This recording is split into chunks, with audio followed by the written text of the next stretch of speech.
So hello guys, welcome to the vlog. A quick heads up before we start the vlog. आज हम गए थे DGCA के head office for some NIOS के queries हमारे थे, तो उसको सॉल्व करने के लिए और कुछ इंक्वायरीज थे, क्योंकि भाई ये सब चीज़ें फ़ोन पे हम लोगों ने ट्राई किया लेकिन उठाया नहीं अनफॉर्चुनेटली। सो हमने डिसाइड किया कि it's better if we go there and ask them personally. And also, in the end, I have shared something very informative and things that I felt कि वो आपसे शेयर करने लायक है, क्योंकि मैंने जो डिफ़िकल्टीज़ फेस किए हैं वो आपके साथ ना हो। कुछ इन्फॉर्मेशन ऐसी है regarding NIOS, so stay tune and see you at the and.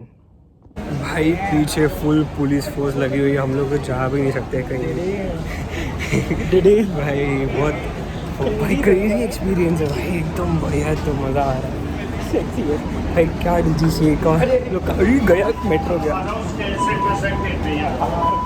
छोड़ कोई बात नहीं, लकी खराब है लेकिन रुक रही है, लेकिन पता चल गया भाई। लेकिन क्या डीजीसीए हम लोग क्या करना है, तो क्या कर रहे हैं हम लोग एग्जैक्टली, ठीक है भाई, लेकिन मज़ा आता है। सब प्रोटेस्टेड ना फिल्म कर रहा है, इन लोगों को लग रहा होगा ना कि हम लोग प्रोटेस्टेड हो गए। अरे हाँ यार, प्रोटेस्ट बंद कर दे, बाद में मिलते हैं।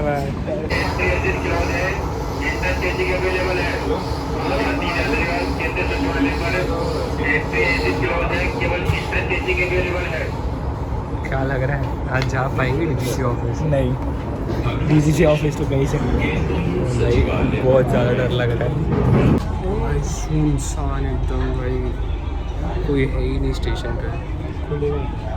नहीं खुलेगा, रोक दिया इस समय पे, रोक देता है, खोलता तो नहीं। लेकिन वापस चला दी। नहीं रोकी हुई है। 1 2 3 चल जाते हैं। चली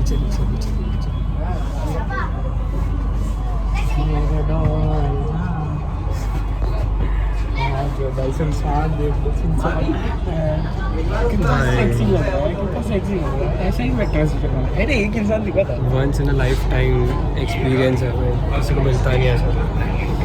स्पेशल बैच, कोविड भी देख लिया, नोटबंदी भी देख लिया, सब देख लिया भाई। मैं बहुत खुश हूँ भाई, मैं बहुत खुश हूँ। इसका दिक्कत सॉल्व होगा, मेरा दिक्कत बाकी है। मेरा भाई एनआईओएस का तेरा भी हो जाएगा, तेरा भी हो जाएगा, तेरा भी हो जाएगा। हो जाएगा। चिल। हेलो।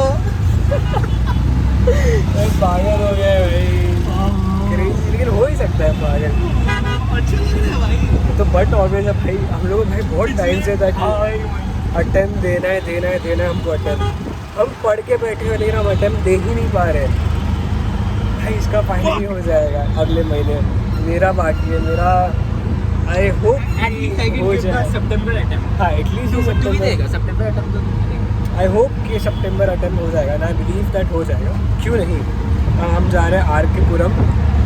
अभी हम लोग ने थोड़ा डायरेक्टर से थोड़ा चिल मारे हैं असिस्टेंट डायरेक्टर के साथ। अब हम लोग जा रहे हैं वही आर के पुरम में, डीजीसीए के ऑफिस में। उधर बात करेंगे मेरे बारे में, इसका सॉल्व होगा, मेरे बारे में बात करना था जाके। लेट्स सी उधर जाकर क्या होगा भाई। इतनी मेहनत की हम लोग, आर के पुरम आए हम लोग डीजीसीए के ऑफिस में, इतनी भाग दौड़ की, और पता लगा कि सिर्फ ट्यूसडेज़ एंड थर्सडेज़ को एंटरटेन करते हैं क्वेरीज़ को, वो भी 3 से 5। तो अगर आप लोग कभी आ रहे हो तो ये याद रखना, दिल्ली में आर के पुरम में अगर आप आते हो तो ये टाइमिंग है, और ये यही डेज पे होता है सिर्फ।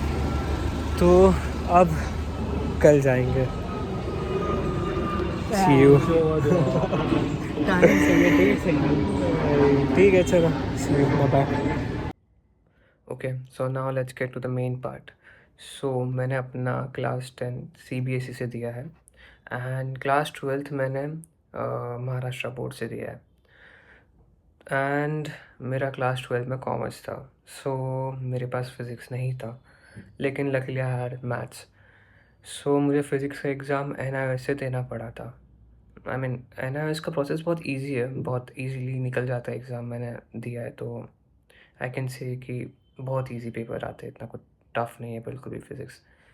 एंड ऑल्सो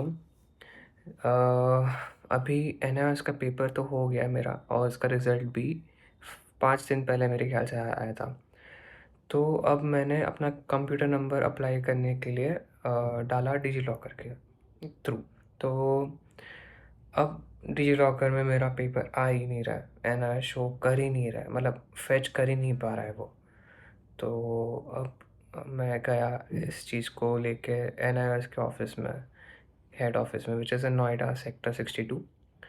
उधर जाके पता चला कि it takes about 1 week to 2 weeks, आपका एवरेज 10 डेज पकड़ो कि उतने आसपास लगता है। सो आई एम वेटिंग कि आ जाए तो बहुत अच्छा है। लेकिन मेरे जो कलीग्स हैं, मेरे जो फ्रेंड्स हैं और मेरे जो कुछ पायलट्स फ्रेंड्स हैं, तो उन्होंने मुझे बताया कि एक सब्जेक्ट के लिए नहीं आता, और मतलब डिजी लॉकर पे, और आता भी है तो फिर it takes about a month to 2। So I guess I have to go with the manual process, and manual process में भी मेरे पास बोर्ड वेरिफिकेशन नहीं है। अब board verification is something like marks verification ही कर समझ लीजिए आप।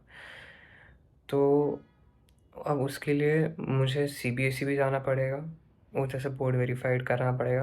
आई मीन जो रीजनल ऑफिस है मेरा, जिधर से मैंने अपना क्लास 10 का एग्ज़ाम दिया था। एंड देन मुझे महाराष्ट्र जाना पड़ेगा, उधर से भी मुझे अपना मार्कशीट वेरीफाई कराना पड़ेगा। And it's a very lengthy process. I mean like, अगर आपको बोर्ड वेरिफिकेशन चाहिए तो आपको वो पूछेंगे कि आपको क्यों चाहिए, आपके पास एक कुछ फॉर्म देंगे, लेटर वेटर लिखना है, एक्सेट्रा एक्सेट्रा, बहुत लेंदी प्रोसेस है।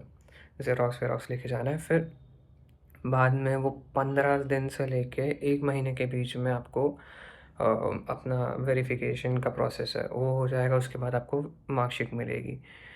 सो द थिंग इज़, अगर आप जा रहे हो और आप मेरी सिचुएशन या सिमिलर सिचुएशन जैसी आपकी होगी, अगर समझो आप भी कॉमर्स से फिर बाद में स्विच करते हो, या आपके आर्ट से स्विच करते हो टू फिज़िक्स और आई मीन साइंस, फिज़िक्स और मैथ्स नहीं है आपके पास, तो ये याद रखना कि आप अपना बोर्ड वेरीफाई करा दो, फॉर द सेफर साइड, कि आप करा दो। मतलब लाइक 300-400 रुपये का मेरे ख्याल से कुछ है। So it's not a big deal कि आप उसको, not big amount of money. So I think कि आप करा लेना चाहिए आपको कि बोर्ड वेरीफाई। सो इसके बाद वापस से एजेंट के थ्रू कराओगे आप डीजीसीए का कंप्यूटर नंबर, तो फिर वो लगेगा आपको 2 से 3 वीक्स के अंदर मिनिमम। लाइक डीजीसीए के ऊपर चलता है वो, लाइक कभी किसी का 1 वीक में भी कर देते हैं, किसी का 2 वीक्स, किसी का 3 वीक्स भी लग जाता है।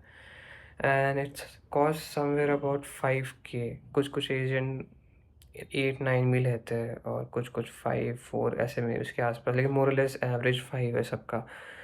तो आपका वैसे हो जाता है, लेकिन आपको बोर्ड वेरिफिकेशन चाहिए, और एनआईएस का भी वेरिफिकेशन कराना पड़ेगा, लेकिन मैंने सुना है कि उसका ऑनलाइन हो जाता है। So that's it for today. So आप ध्यान रखना कि ऐसा ना हो आपके साथ जो मेरे साथ हुआ है, क्योंकि ये इससे बहुत आपका टाइम वेस्ट होगा, आपके अटेम्प्ट्स रह जाएंगे इसलिए। Okay, see you.